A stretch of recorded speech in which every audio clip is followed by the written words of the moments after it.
most of the Lane and Mrs. Kim Korean mother-daughter dynamic in Gilmore Girls was ridiculous. I see all. But there was one thing that felt super realistic. How Mrs. Kim pressures Lane time and time again to only marry within their own culture.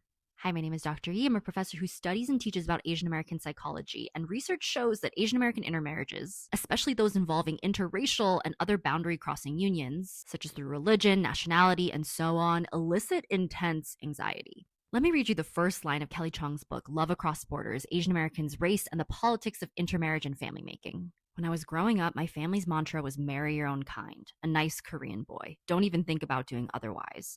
To me and my siblings, these admonitions were initially so obvious that they did not need to be questioned.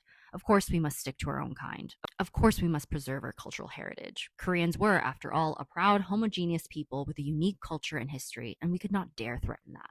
Identical to Lane Kim's experiences, right? And the book goes on to present qualitative sociological findings that show parental disapproval is a risk factor for intermarriages. And this is a particularly important facet for Asian American families because a lot of Asian cultures emphasize that strong collective kinship system, as well as high levels of mutual obligation or filial debt.